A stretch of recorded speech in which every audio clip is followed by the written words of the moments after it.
So we turned it off and we don't want to turn it back on until we get to where we're going. So Maddie is side tying the dinghy right now, going through a cut sailing with no motor. Never done it before. We said we never wanted to do it, but here we are.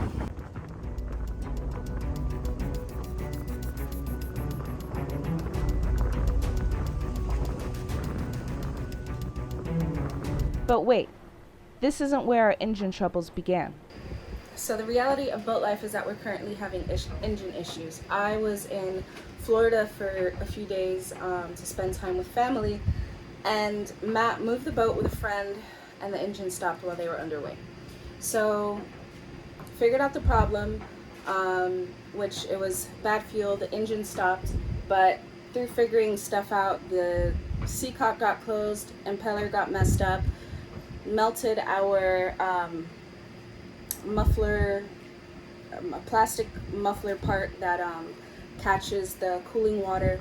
Luckily I was in Florida to buy all the replacement parts we needed, brought it down from Florida, connected it, engine started back up. Today Matt went to help a friend.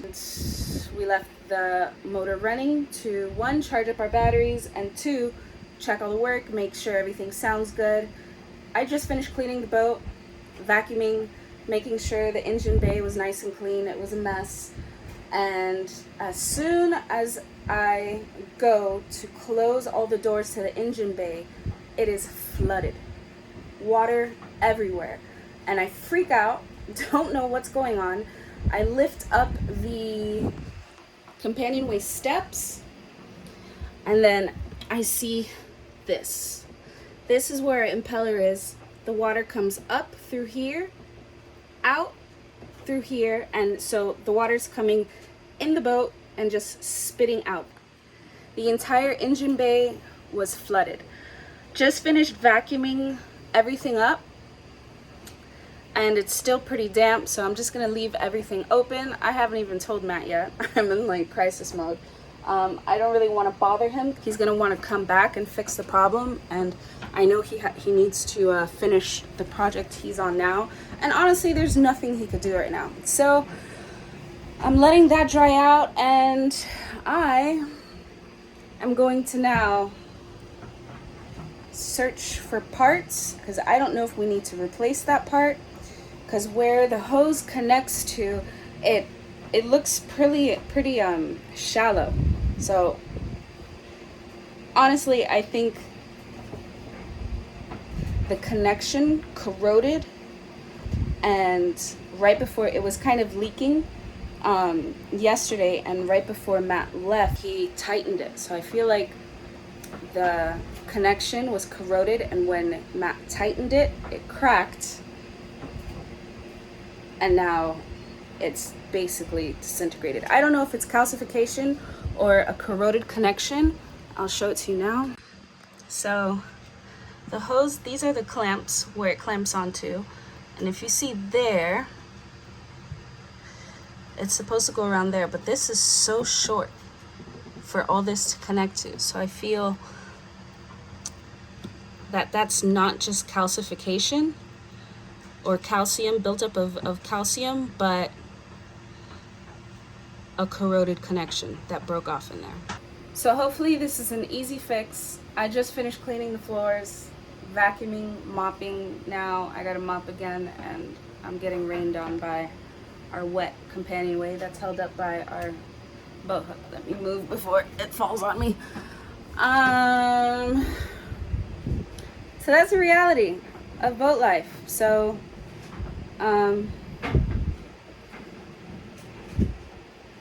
I wanted to leave this dock already, and we're running out of water. It needs to rain so I could take another rain shower. Our engine isn't just important for maneuvering in and out of anchorages, but right now it's our primary source of energy to top off our batteries. We also don't have a water maker, so if we can't move it, it'll make it difficult to fill our tanks so we can cook, shower, and clean. We found a replacement water pump for our engine, but it was going to cost us about $600. 4 years ago, we bought a salvage sailboat. After purchasing her, we discovered extensive fiberglass rod and took on a project that was much bigger than we expected. But now we've moved on to Wicked full time, and it's time to enjoy the fruits of our labor.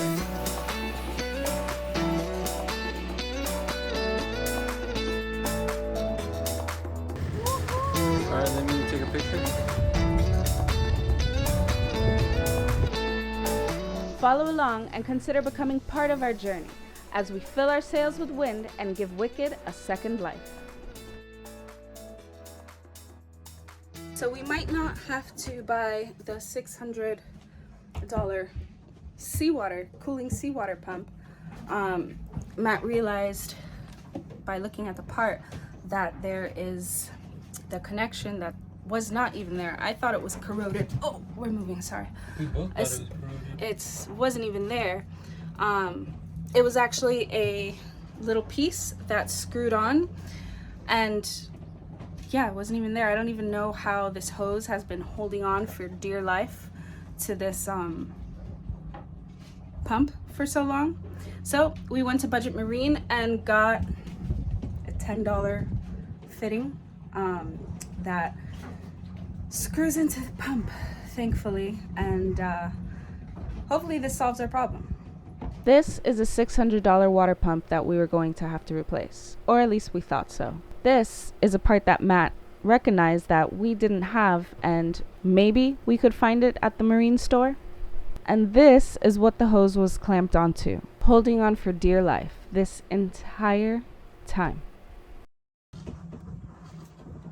We were lucky enough to find the replacement part we needed, a 3/4 threaded barb that fit perfectly.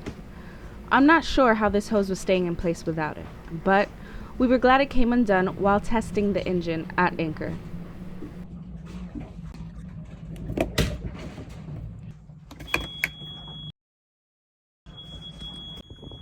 Let's see if this works. Engine turns on.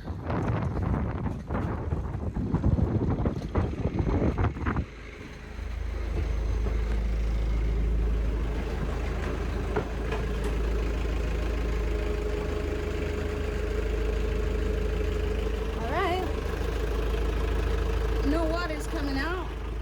Let's make sure water's coming out of the side of the boats.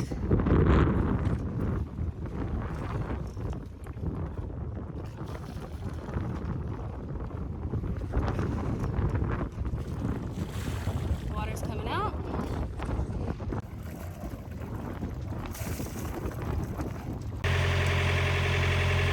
We got a working motor.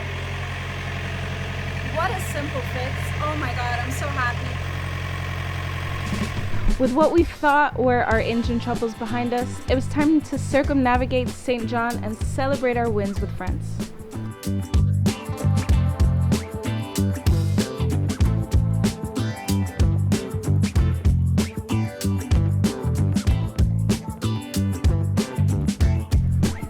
But those wins were short-lived. And a chain running around through the anchor points. And then we just happened to catch it. And then there's an outboard, a 15 horse Yamaha outboard right here, and a dinghy. The water's about pretty deep though.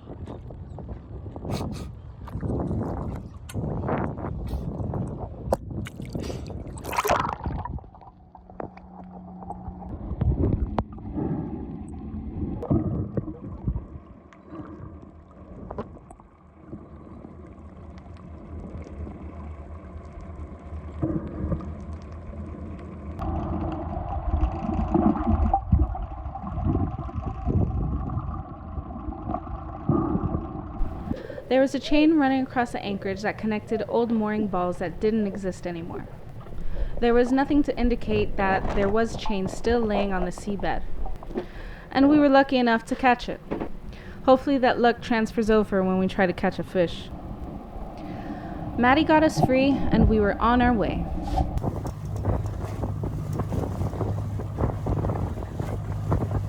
Ran into Sia on the water. Woohoo! I just finished picking up the main, so my hands are shaky. Got our main up. We're gonna start sailing. Bye. Yeah, good luck.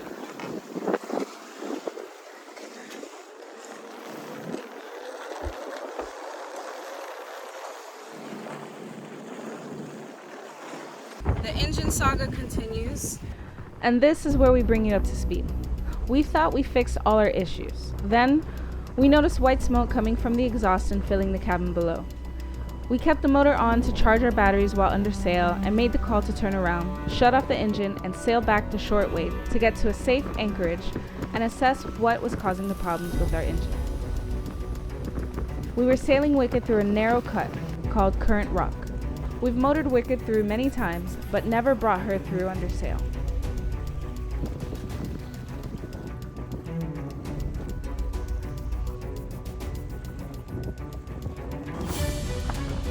Alright. We made it through. We got the dinghy side tied, just in case. Huh? I'm not a happy camper. And we are not happy campers because that means we gotta work more, enjoy less. We made it to our spot for the next couple of days while we do some engine work. But first, I'm gonna clean up.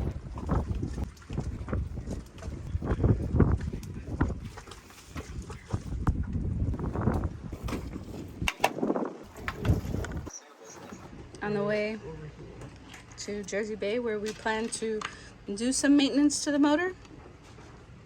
However, the motor said I need maintenance ahora mismo. We've been having some engine troubles recently. And the initial straw that broke the camel's back isn't even the issue that we've fixed yet, which is the fuel. Yeah. I call it the engine saga because that's exactly what it is.